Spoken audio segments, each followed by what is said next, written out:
Vale, antes de empezar el tema siguiente, quiero estar seguro de que entendéis el tema del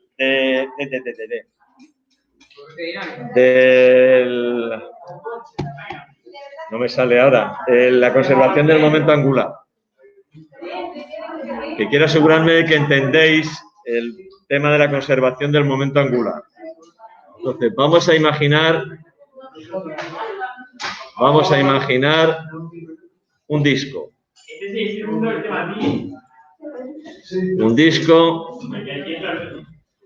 Vamos a imaginar un disco con un agujero en el centro. El disco tiene un radio, lo tengo aquí para dibujar así, perfecto.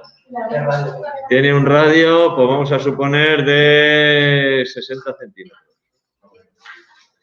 ¿Vale? Y en el borde del disco hay una masa de 100 gramos que está girando con una velocidad angular de, yo qué sé, 3 pi radianes por segundo. Tengo un disco de 60 centímetros de radio y en el borde del disco hay una masa de 100 gramos que gira con una velocidad angular de 3 pi radianes por segundo.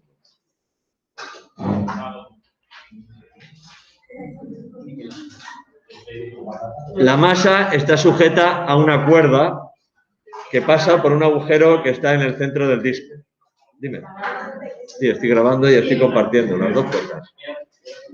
La masa está sujeta a una cuerda que pasa por el centro del disco, ¿vale?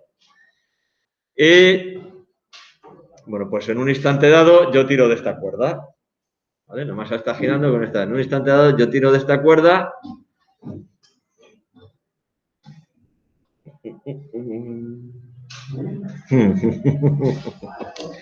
Podría ser muy malo y deciros, cuelgo una masa de esta cuerda, cuelgo una masa de 1 kilogramo, calcular la expresión de la velocidad lineal de esta masa en función del tiempo, suponiendo que no hay rozamiento.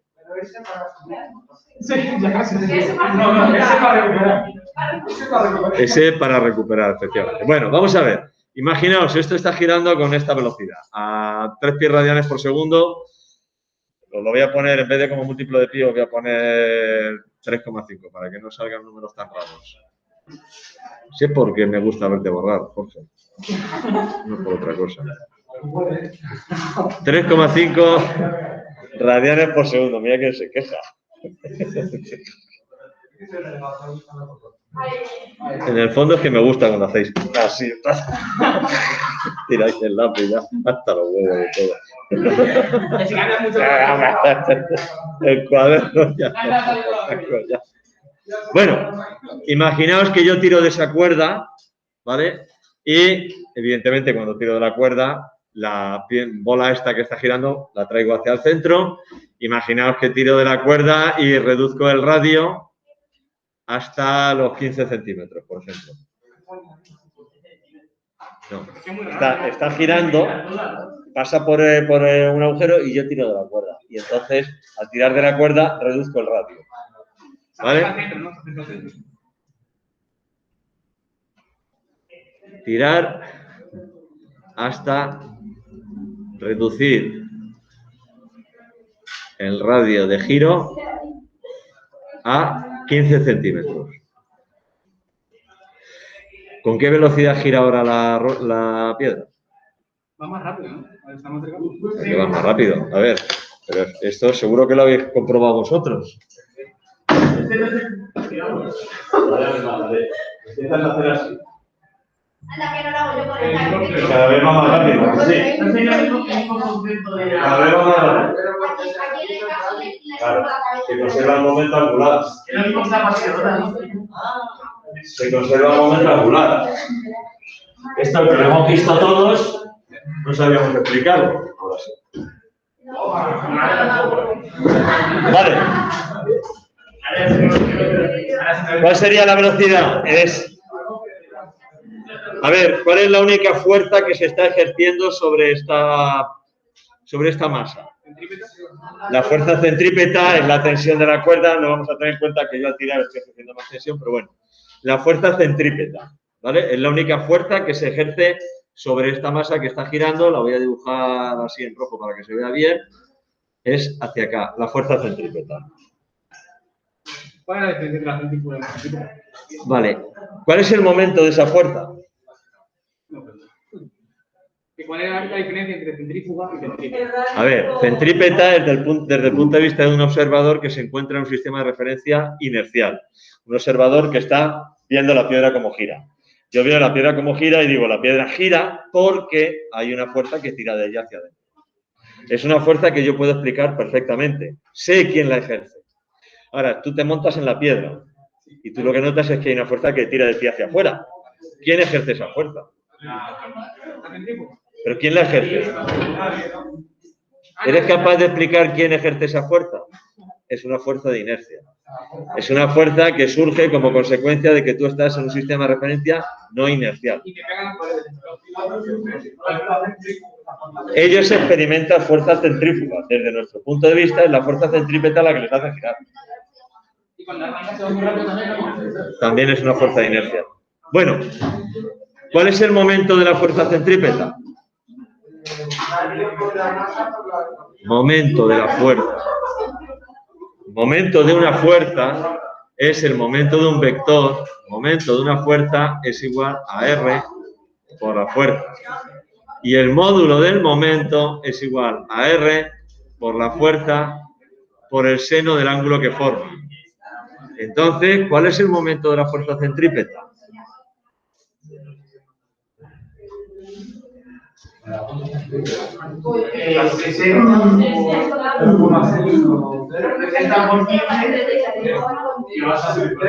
Cero de alfa, 190. ¿Qué ángulo forman el radio y la fuerza? 180, seno, 0. 180, el radio va hacia la derecha. 180, seno, 0. 0. Y entonces, ¿qué dice el principio de conservación del momento angular? Si el momento es 0, si el momento es 0, entonces L es constante. A ver, fuerza. Esta es la fuerza centrípeta. ¿Vale? Esa es la fuerza centrípeta, que es la fuerza que provoca este movimiento. ¿Vale? ¿Cuál es el vector radio? L es longitud, ¿no? Pero esto no es la. No, L es momento angular. Ese es el vector radio. ¿Qué ángulo forma? 180.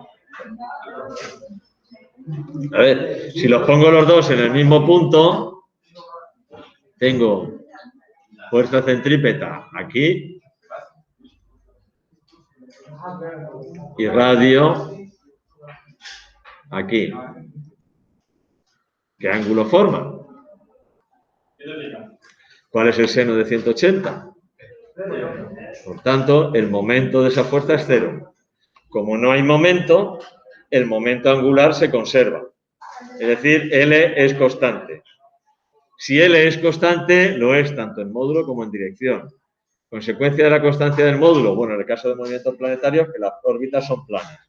Pero aquí, como evidentemente no puede ser de otra manera, solo puede ser plano. Bueno, si yo esto lo hiciera, en vez de sobre un disco, imaginaos que tengo como una especie de ojal por el que pasa una cuerda y el otro le estoy dando vueltas así en el aire. Bueno, estaría dando vueltas en un plano, no podría estar haciendo así, porque el momento es 0. ¿Vale? Bueno, como consecuencia de que el momento angular es constante, como el momento angular L es igual a R por M por V, L es el momento angular. Ah, el radio, el vector radio. Es que los he puesto aquí para que vean que se forma 180 grados. Fuerza centrípeta, radio. Los he puesto en el mismo, los dos en el mismo punto de aplicación. El radio es desde el centro hasta la piedra, la fuerza centrípeta para allá. Pero si los pongo juntos para hacer el producto vectorial, los tengo que poner así.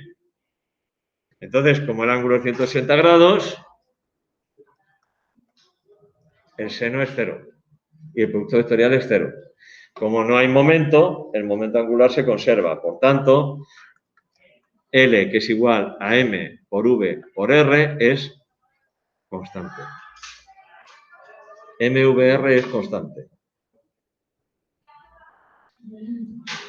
Si el ángulo, bueno, si la velocidad angular está en radianes, la velocidad lineal la puedo poner como velocidad angular por el radio. Es decir, esto lo puedo poner también como M, omega cuadrado, omega R cuadrado, omega por R cuadrado, es constante. La masa no se modifica, porque la masa de la piedra sigue siendo 100 gramos. El radio se reduce. Para que el momento angular permanezca constante, la velocidad angular tiene que aumentar. Por tanto, masa por velocidad angular inicial por radio inicial al cuadrado tiene que ser igual a masa por velocidad angular final por el radio final al cuadrado. Es decir, velocidad angular final, bueno, la masa, como la masa es constante, me se va. Velocidad angular final es igual a la velocidad angular inicial, radio inicial al cuadrado, partido por radio final al cuadrado. Como es un cociente de radios, no hace falta que cambie de unidad. Lo puedo hacer en centímetros, pero solo cuando es un cociente, si no, no lo puedo hacer en centímetros. Vale. Con lo cual, la velocidad angular inicial es 3,5 radianes por segundo. 3,5 radio 60 al cuadrado dividido por 15 al cuadrado.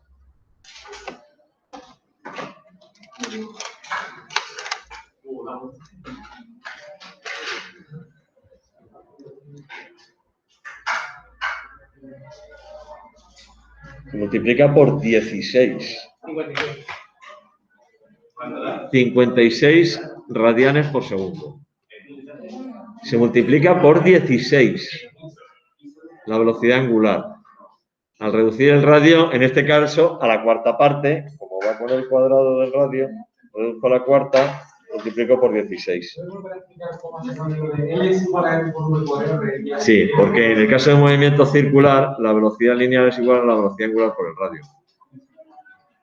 Entonces, M por V por R es igual a M por omega por R por R.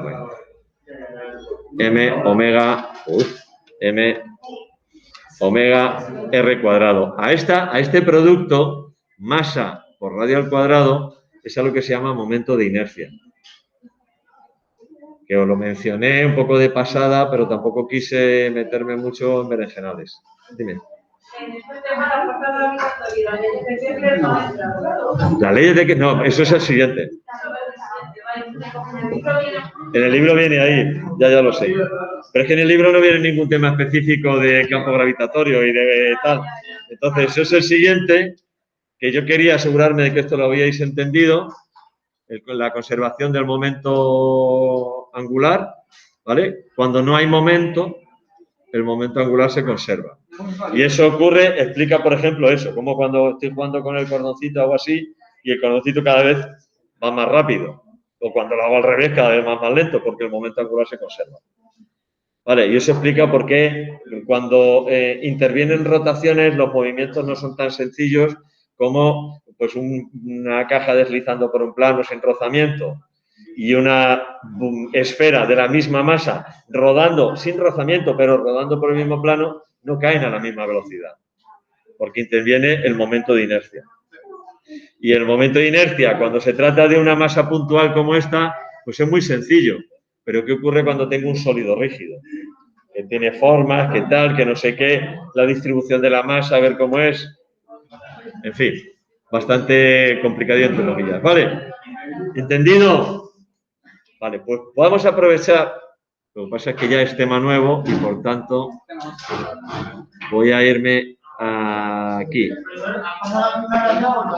Las acabo de subir hace 10 minutos, menos esta última. Vale. Voy a aprovechar para deciros nada, 4 cosas muy básicas del tema este de... de campo gravitatorio. En el tema este de dinámica, cuando veáis el examen, todavía no lo he puesto, pero lo tengo que poner, vais a ver que no van a estar todos los estándares. ¿Por qué? Porque para tener un poquito más de margen de maniobra y no tener que ceñirme a... Aplica conjuntamente las ecuaciones fundamentales de la dinámica de rotación y traslación a casos de planos o tornos, de poleas o tornos, de los que cuelgan cuerpos para calcular las aceleraciones de esto. Que hay que calcularlo. Bueno, ojo, que aquí hay algún problema que se puede calcular eso. Bueno, vais a ver, en vez de estándares, vais a ver los criterios. El criterio 7.1, identificar todas las fuerzas que están sobre el cuerpo. Y os voy a preguntar cosas sobre esto. Pero ese criterio, el criterio entero, valdrá 0,5 más 0,5 más 0,5, 1,5. Aquí había un ligero cambio. Bueno, no, esto es ya lo que habíamos visto. El criterio 7.2, el criterio tal. O sea que cuando veáis el examen, vais a ver un poquito distinto para tener un poco más de margen de maniobra y no tener que estar tan encorsetado. Entonces entra los abanitos son que no hemos visto o que son... Que ya lo hemos visto, y todo esto ya lo hemos visto. Determina experimentalmente la constante elástica de un muelle aplicando la ley de Hooke a partir del cálculo del periodo, la frecuencia de no sé qué. Esto no os preocupéis, que ya os mandaré un trabajito con una simulación. ¿Qué diferencia había entre el momento cinético y el momento angular? El momento cinético es la cantidad de movimiento, masa por velocidad. Ese es el momento cinético, se llama, masa por velocidad. Es un vector que tiene misma dirección y sentido que la velocidad. Es decir, es tangente a la trayectoria y es el producto de la masa por la velocidad.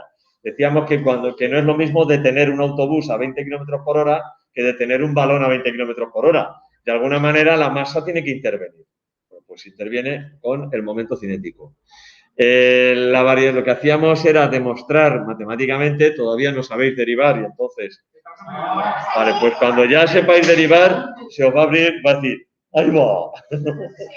Se os va a quedar a todos la frente hacia atrás. ¡Ahí va!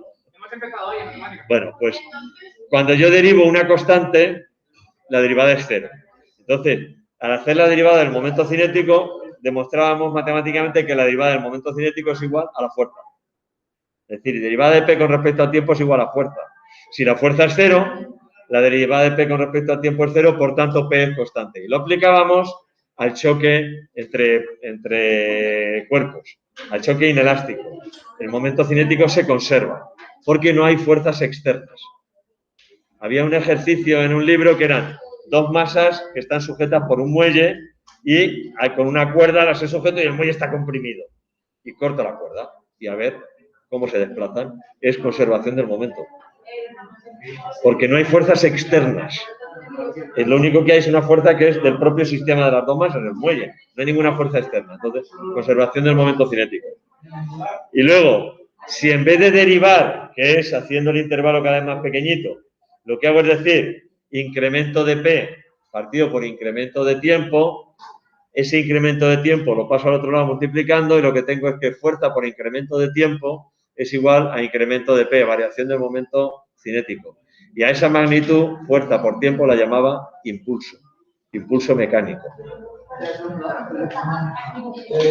Entonces, el examen no va a ser sobre 10 como tal, va a haber un trabajo después. Os voy a mandar alguna, porque fijaos, aquí hay una de estas, demuestra teóricamente en el caso de muelles y péndulos que la aceleración de un movimiento armónico simple, eso ya lo hemos visto, determina experimentalmente la constante elástica de un muelle.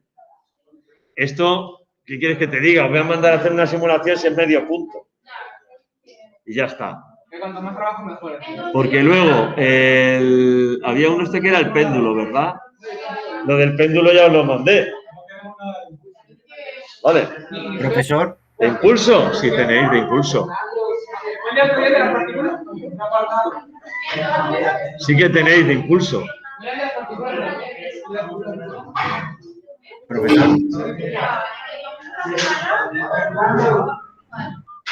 Lo del tenis. Ah, sí,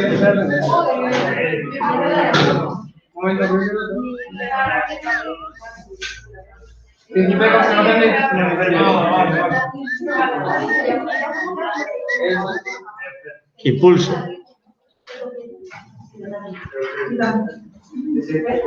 que es la variación de momento cinético.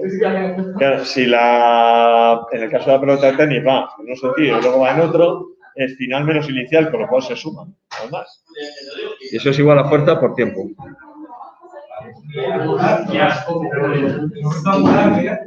Momento angular es el momento, pero el momento desde el punto de vista del momento de un vector, el momento de la cantidad de movimiento. Momento angular es el momento de la cantidad de movimiento. Este es el momento angular. Yo tengo un objeto que describe un movimiento circular uniforme, girando, ¿vale? El objeto tiene masa, su velocidad es tangente a la trayectoria. La cantidad de movimiento, que es el momento cinético, también, porque es masa por velocidad. Ahora, el momento de este vector con respecto a este punto es lo que se llama momento angular, que por definición es este producto vectorial, R por P. Es decir, R es el vector radio y P es este. El módulo de ese momento será R por P por el seno del ángulo que forma. En este caso, como el momento cinético es tangente a la trayectoria, el ángulo son 90 grados. Con lo cual sería R por P por 1, R por M por V. Y luego, al hacer la derivada, con respecto al tiempo, como es la derivada de un producto, aprenderéis esta regla también, la derivada de un producto es la derivada del primero por el segundo sin derivar, más el primero por la derivada del segundo. Esta es la derivada de un producto. Derivada de R. Esto es un igual. Esto es un igual. Eso es igual. Derivada del primero. Derivada de R con respecto al tiempo, que es velocidad. Y velocidad por P, como es producto vectorial, velocidad por P por el seno del ángulo que forma. ¿Qué ángulo forma? 0.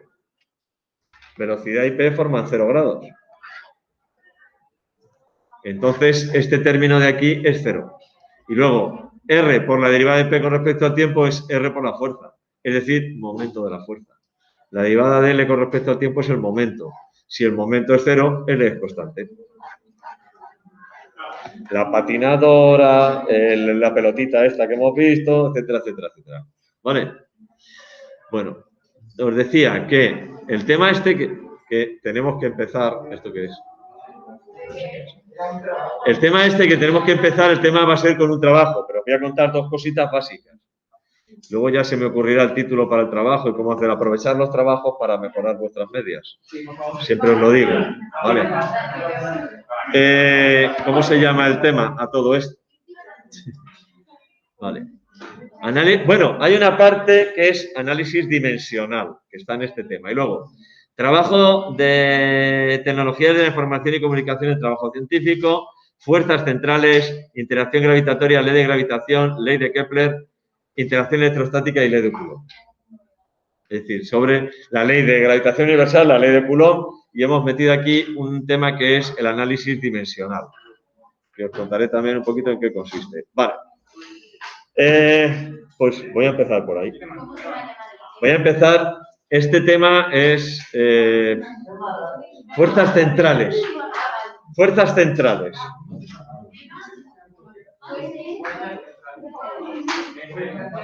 ¿Qué tal está mi trabajo de recuperación? ¿Eh? ¿Qué tal está mi trabajo de recuperación? ¿El trabajo de qué? De recuperación de ¿Pero de qué tema? el 5, 6, 7. Ah, las tareas que mandaste. Bueno, algunas mejor, otras peor. Pero, o sea, me sirve que eran 4 puntos. ¿Me sirve para algo? No, eran 4 puntos, dependiendo de los estándares y tal. Ya os diré la nota de recuperación completa. Vale. Vamos como preámbulo del tema, hay unos estándares que están en el primer bloque de contenidos del currículo. En este caso es el análisis dimensional.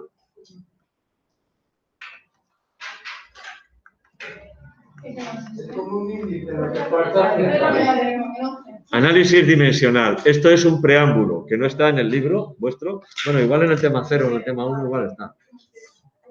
No lo sé, lo voy a mirar. A ver. Casi no hemos usado el libro, tío. Yo me lo compré. El método científico, la observación y la madre que la parió. A mi casa cogiendo polvo el libro. Magnitudes y unidades, el sistema internacional de unidades, medida de magnitudes, cifras significativas, errores en la medida, representaciones gráficas, proyecto de investigación, no viene, el análisis dimensional.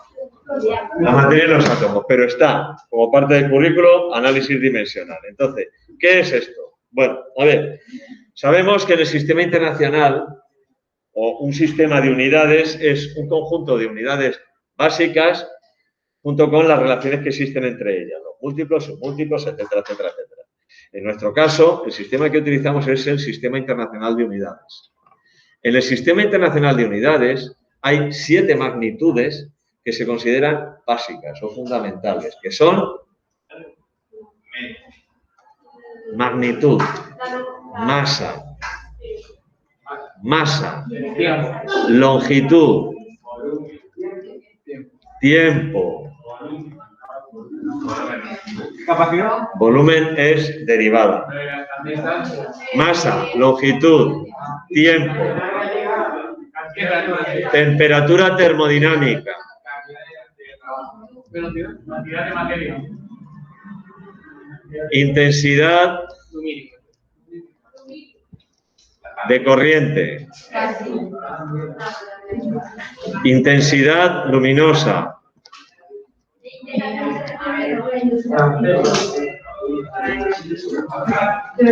y cantidad de sustancia.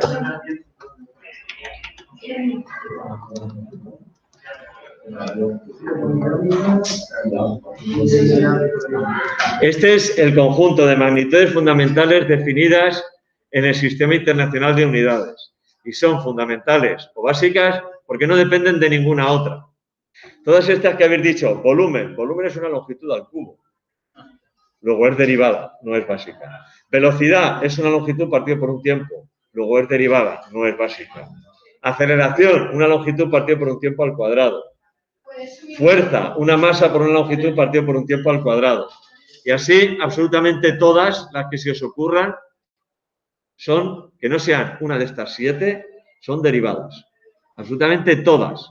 Incluso la carga eléctrica, que parece una magnitud como muy fundamental, no es una magnitud fundamental. Dentro de lo que es la electricidad, electromagnetismo, tal, la magnitud fundamental es la intensidad de corriente eléctrica, no la carga. No la carga. Entonces son 7. Masa, longitud, tiempo, temperatura termodinámica, intensidad de corriente eléctrica, intensidad luminosa y cantidad de sustancia. Las correspondientes unidades en el sistema internacional de masa, el kilogramo, no el gramo, el kilogramo. De longitud, el metro. De tiempo, el segundo. Temperatura termodinámica, el Kelvin. No se dice grado Kelvin ni se pone el simbolito de grado. Es Kelvin, a secas. ¿Vale? Intensidad de corriente, amperio. Intensidad luminosa, candela. Y cantidad de sustancia, el mol. ¿Vale? Como tales símbolos que representan la unidad de estas magnitudes, no son abreviaturas. No se escribe con un punto, a no ser que gramaticalmente el punto sea necesario, porque sea un punto y seguido o un punto y final. Si no, no se pone punto nunca. Es decir, yo no digo 53 metros, punto. No, porque no es una abreviatura. No es como decir, etcétera. Eso es una abreviatura. Esto no es una abreviatura, es un símbolo que representa la unidad. No se pone punto. Nunca, jamás se pone en plural. Esto que seguramente habréis visto en muchos sitios para poner metros es una burrada. Es una burrada. Una burrada, auténtica, metrológicamente una auténtica burrada. ¿Lo veis? Bueno, y en anuncios de promociones inmobiliarias ver esto, así. Bueno, una auténtica burrada. La K de kilo, por ejemplo, es minúscula, pero eso, escribiendo a mano, es difícil de ver si escribís a máquina, acordaos. La K de Kelvin, sin embargo, es mayúscula. Cuando el nombre de la unidad proviene de una persona, el símbolo de la unidad se escribe, por lo menos la primera letra, con mayúscula. Por ejemplo, Kelvin, amperio. Lo de candela es con minúscula, por cierto. Que parece mayúscula, no, pero es con minúscula, ¿eh? Es que parece mayúscula, no os confundáis. Candela, es para no confundiros. Julio, Newton, todas estas son, poner AMP es una burrada. Se puede poner en plural cuando tú escribes el nombre entero de la unidad, es decir, tú puedes decir, poner 50 metros. Eso sí, lo puedes poner en plural. ¿Vale? Pero si no, la M, punto. ¿Vale? Porque eso significa que hay 50 de una unidad fundamental que es el metro. Vale. Esto como normas básicas de funcionamiento. ¿Qué es la ecuación de dimensiones de una magnitud? La ecuación de dimensiones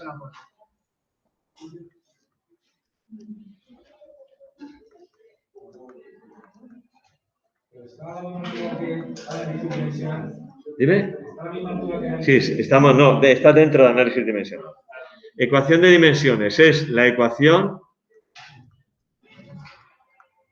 que relaciona cualquier magnitud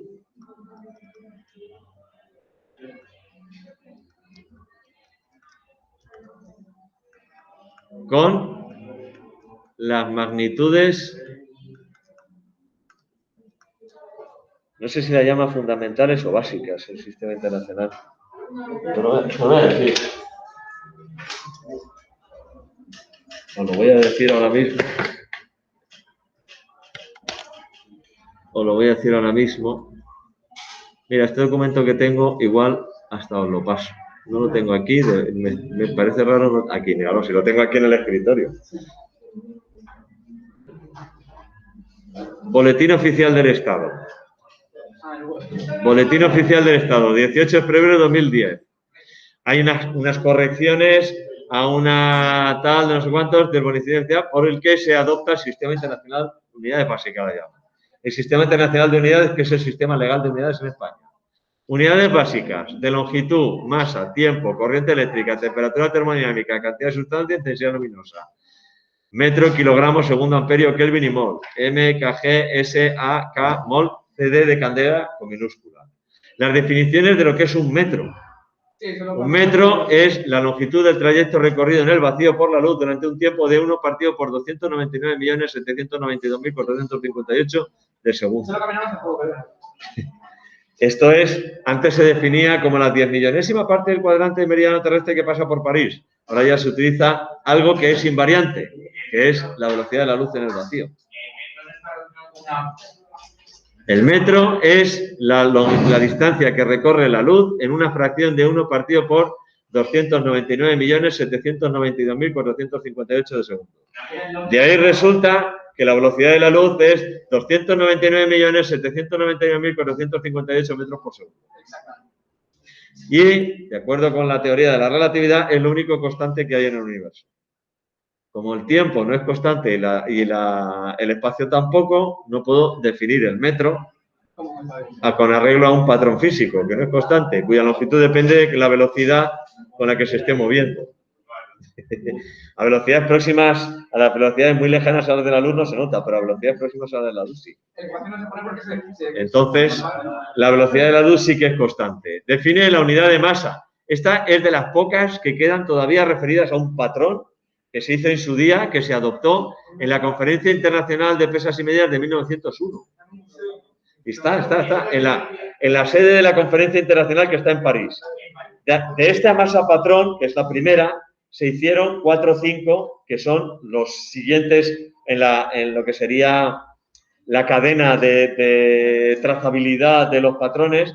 De ese primero se hicieron unas masas. Bueno, pues una de ellas la tenemos aquí en España.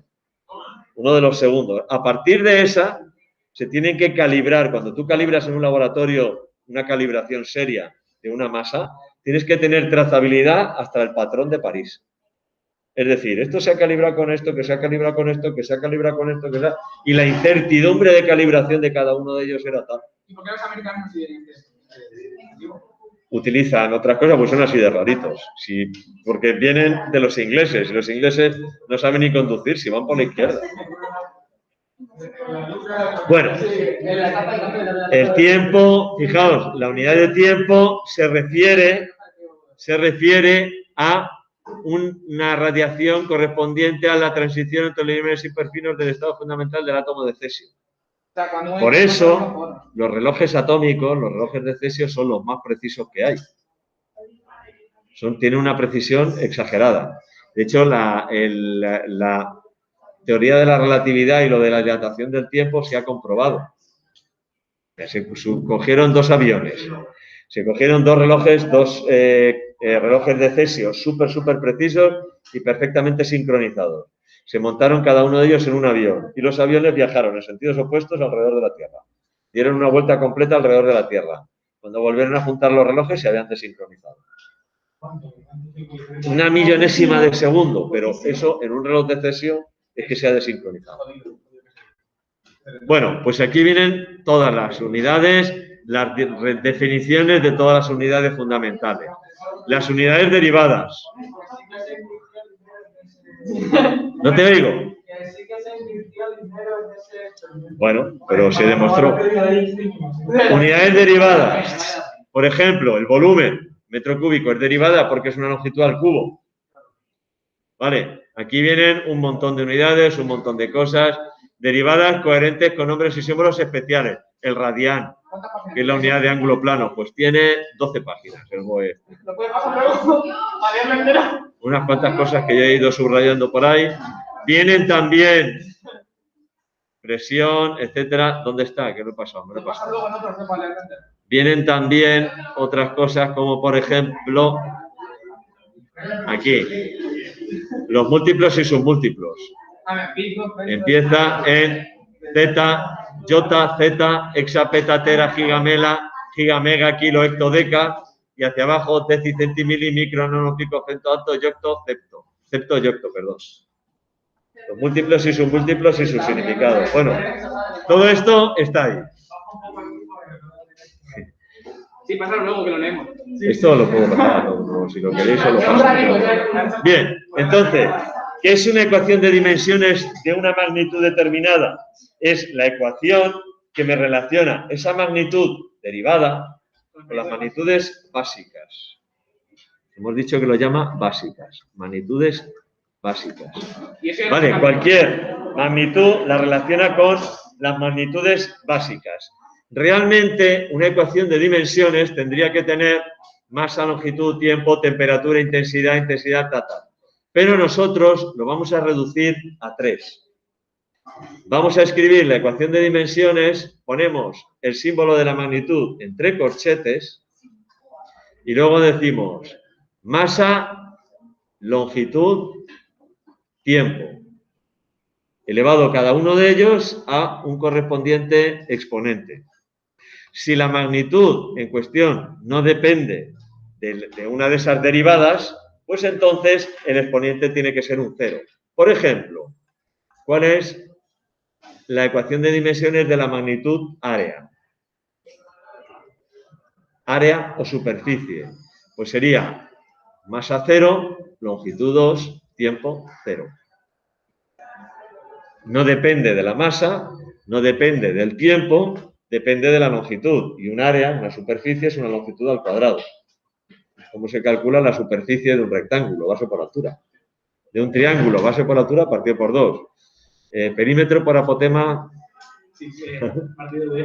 Efectivamente. Bueno, ¿cómo sería la ecuación de dimensiones de la dimensión o de la magnitud volumen? Normalmente las magnitudes se suelen representar con letras mayúsculas. Hay algunas excepciones. Para temperatura se suele utilizar T mayúscula, para tiempo T minúscula. Aquí fijaos que esto es tiempo, no temperatura, y lo he puesto con T mayúscula porque están las 3 en mayúscula, ¿vale? Pero habitualmente, cuando en una fórmula se interviene la temperatura, se pone T, y cuando interviene el tiempo, se pone T minúscula, normalmente, ¿vale? No significa que nos vayáis a encontrar, en algunos casos, en algunas publicaciones, etcétera, utilizadas de otra manera. Porque esto no son normas, son recomendaciones. La milla. La milla, la yarda, la pulgada, utiliza el pie. Es que además el pie originalmente era la longitud del pie, no sé si era de Enrique VIII, de no sé quién. La pulgada, lo que le medía el dedo gordo a tal, una cosa. Bueno, ¿cómo es la ecuación de dimensiones del volumen? Masa 0, longitud 3, tiempo 0. ¿Cómo es la ecuación de dimensiones de la velocidad?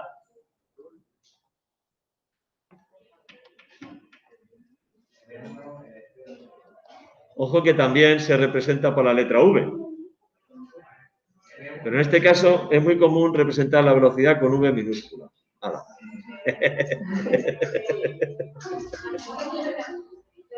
Masa 0, longitud 1, tiempo menos 1.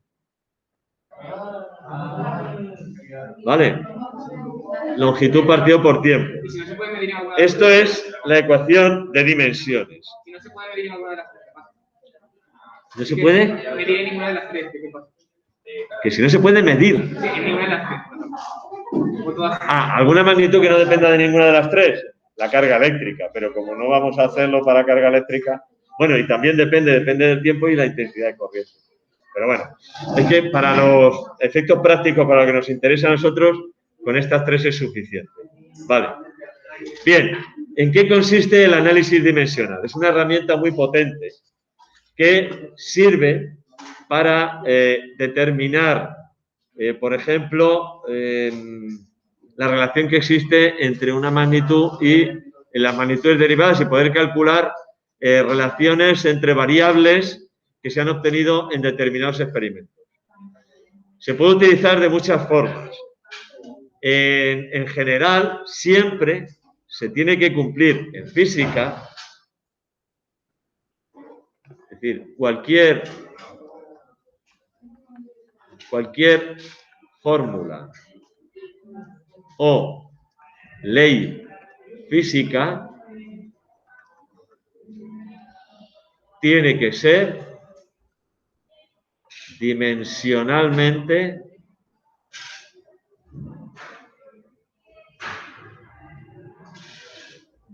coherente. Es decir, coherente. Es decir, que la ecuación de dimensiones de todo lo que hay a la derecha de la igualdad tiene que coincidir con las dimensiones de todo lo que hay a la izquierda de la igualdad. Las dimensiones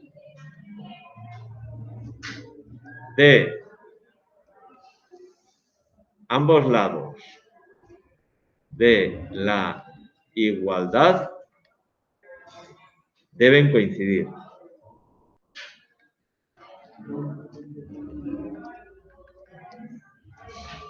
Por ejemplo,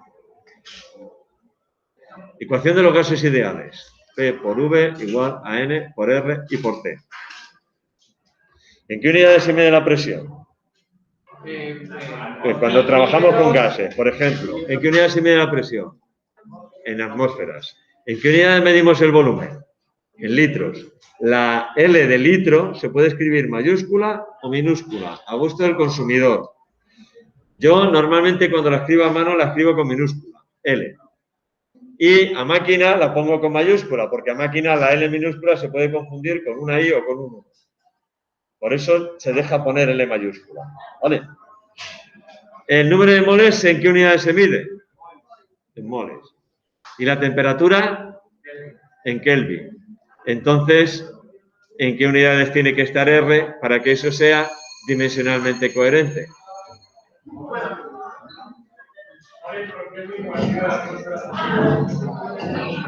Atmósfera por litro partido por Kelvin mol. De esa manera, la fórmula es dimensionalmente coherente. Las dimensiones a la izquierda son atmósfera por litro y a la derecha, atmósfera por litro. ¿Vale? Mañana os cuento nada, dos cositas más de esto.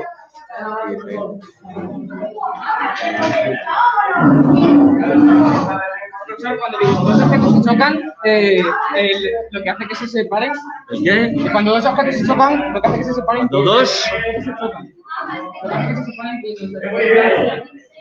A ver, cuando dos objetos en un choque inelástico, dices. Justo en el instante en el que se chocan, cada una ejerce una fuerza sobre la otra. Como no hay fuerza